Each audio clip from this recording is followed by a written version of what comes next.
Hello guys, welcome back to Kunjus fun family. നമ്മളിന്ന് ദർഗയിൽ പോവാണ്. ഞാൻ ആദ്യമായിട്ടാണ് ദർഗയിൽ പോകുന്നത്. നിങ്ങൾ പോയിട്ടുണ്ടോ? പോയിട്ടുണ്ടെങ്കിൽ എനിക്കൊന്ന് കമൻറ്റ് അയക്കാൻ മറക്കരുത് കേട്ടോ. വീഡിയോ ആദ്യമായിട്ട് കാണുന്നവരാണ് ലൈക്ക് ചെയ്യാനും സബ്സ്ക്രൈബ് ചെയ്യാനും മറക്കരുത്. ഇവിടുന്ന് ഏകദേശം, അതായത് വീട്ടിൽ നിന്ന് ഏകദേശം 10-25 മിനിറ്റ് യാത്ര ചെയ്ത് കഴിഞ്ഞാൽ ദർഗയിലെത്താം. അപ്പോൾ നമുക്ക് ആരൊക്കെയാണ് പോകുന്നതെന്ന് നോക്കാം. മാമാർ 2 പേരുണ്ടായിരുന്നു, പിന്നെ മാമി ഉണ്ടായിരുന്നു, ഇളയ മാമൻ്റെ മക്കളുണ്ടായിരുന്നു, ഞാൻ, മനുവേട്ടന്, തനു, കുഞ്ഞു, ഞങ്ങളെല്ലാവരും കൂടെ ആയിരുന്നു പോയത്. ഇവിടെ KGF വന്നു കഴിഞ്ഞപ്പോഴാണ് മാമനാണ് പറയുന്നത്, ഇതുപോലെ ഇങ്ങനൊരു സ്ഥലമുണ്ട്, നമുക്കൊന്ന് പോയി കാണാമെന്ന് പറഞ്ഞു. അപ്പോൾ ഞാനും മനുവേട്ടനും എല്ലാവരും പറഞ്ഞു അതിനെന്താ നമുക്കൊന്ന് പോയി കാണാമെന്ന് പറഞ്ഞു. അങ്ങനെ ഞങ്ങൾ വന്നതാണ്. വന്നപ്പോൾ ഞങ്ങൾ ഉച്ച കഴിഞ്ഞു, കാരണം രാവിലെ ഇവിടെ വന്നു കഴിഞ്ഞാൽ നല്ല തിരക്കാണ്. നമുക്ക് ഒന്ന് വീഡിയോ എടുക്കാനായിക്കൊണ്ട് നമുക്ക് അതിനുള്ളൊരു സ്ഥലവും സൗകര്യമൊന്നും കിട്ടത്തൊന്നുമില്ല. അതുകൊണ്ട് ഞങ്ങൾ ഉച്ച കഴിഞ്ഞപ്പോഴാണ് ഞങ്ങൾ വന്നപ്പോൾ തന്നെ കുറച്ച് ആൾക്കാർ പോകുന്നുണ്ടായിരുന്നു. ഏകദേശം നല്ലപോലെ തിരക്ക് കുറഞ്ഞ സമയത്താണ് ഞങ്ങൾ എത്തിയത്. സത്യം പറയാമല്ലോ ഗൈസ്, നമ്മൾ ദർഗയിൽ നിന്നൊക്കെ വിചാരിച്ചപ്പോഴത്തേക്ക് ഞാൻ കരുതി നമ്മുടെ കാഞ്ചന അതുപോലെ ആയിരിക്കാത്ത ദർഗയിൽ ആ ഒരു സിറ്റുവേഷനാണ് ഞാൻ അവിടെ പ്രതീക്ഷിച്ചത്. പക്ഷേ അവിടെ ഒരിതില്ല, ഭയങ്കര എന്താ പറയുക, ക്വയറ്റ് പ്ലേസ് ആണ് കേട്ടോ. അതുകൊണ്ടാണ് ഞങ്ങൾ ഉച്ച കഴിഞ്ഞ് വന്നതും. പിന്നെ നമ്മൾ ആദ്യമായിട്ട് വരുന്നവരായാലും അല്ലെങ്കിൽ അല്ലാതെ വരുന്നവരാണെങ്കിലും ആദ്യം ഇവിടെ കയറിയിട്ടാണ് നമ്മൾ മെയിൻ പള്ളിയിലോട്ട് പോകുന്നത്. അപ്പോൾ നമുക്ക് അകത്ത് കയറി പ്രാർത്ഥിക്കാം. പിന്നെ വേറെ കാര്യം എന്താണെന്ന് വെച്ച് കഴിഞ്ഞാൽ നമുക്ക് അകത്ത് കയറി വീഡിയോ ഷൂട്ട് ചെയ്യാൻ പറ്റില്ല, അവർ സമ്മതിക്കത്തില്ല. നമുക്ക് പുറമേ ഉള്ള കാര്യങ്ങൾ മാത്രമേ നമുക്ക് കണ്ടു കേട്ട് പോകാൻ പറ്റത്തുള്ളൂ. അപ്പോൾ അങ്ങനെ ഒരു പ്രശ്നമുണ്ട്.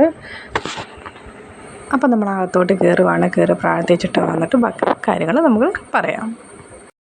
അകത്തോട്ട് വീഡിയോ എടുക്കാൻ ഞാൻ നോക്കി, പക്ഷേ മനോട്ട് തന്നെ വഴക്ക് പറയുന്നുണ്ട്, വേണ്ട കയറണ്ട, വീഡിയോ എടുക്കരുത്.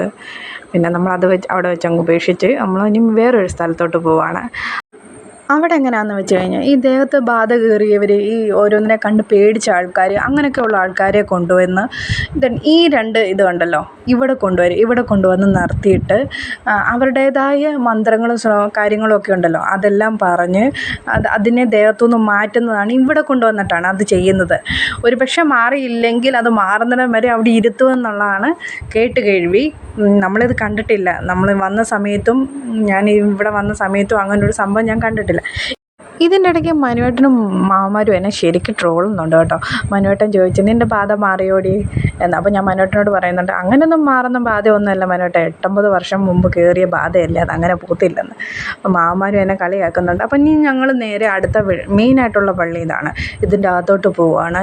ഇതിൻ്റെ അകത്തും ഫോൺ കൊണ്ട് ചെല്ലാൻ അവർ സമ്മതിക്കത്തില്ല. അപ്പോൾ അവർ കാണാതെ നമുക്ക് എടുക്കാൻ പറ്റും എന്നുള്ളൊരു വിശ്വാസത്തിൽ ഞാൻ അങ്ങ് കൊണ്ടുപോവാണ്. പക്ഷെ അവർ സമ്മതിച്ചിട്ടില്ല കേട്ടോ. അപ്പോൾ അതുകൊണ്ട് നമ്മളിവിടെ വെച്ച് കട്ട് ചെയ്തിട്ട് പിന്നെ നമ്മൾ ഇറങ്ങുവാണ്. എല്ലാം കഴിഞ്ഞിട്ട് ഇറങ്ങുവാണ്. ഇറങ്ങുന്ന സമയത്ത് ഞാൻ കാണിച്ചു തരാം. ഇതാണ് ഇതിനകത്ത് ഈ 2 വാതിലിൻ്റെ അടുത്ത് മാത്രമേ നമുക്ക് പോകാൻ പറ്റത്തുള്ളൂ. 3-ാമത്തെ വാതിലിനകത്തോട്ട് നമുക്ക് ലേഡീസിന് പ്രവേശനമില്ല, ലേഡീസിനെ കയറ്റത്തുമില്ല. അതെല്ലായിടും അങ്ങനെയൊക്കെ തന്നെ അല്ലേ. പിന്നെ ഞങ്ങളെല്ലാം ഇറങ്ങി ഞങ്ങൾക്ക് ചരട് പൂജിക്കാനുണ്ടായിരുന്നു. അങ്ങനെ ചരട് പൂജിച്ച് തനുവിനും കുഞ്ഞിക്കും ഒക്കെ കെട്ടിക്കൊടുത്തു. അപ്പോൾ ഇതാണ് ദർഗയിലെ വിശേഷങ്ങൾ.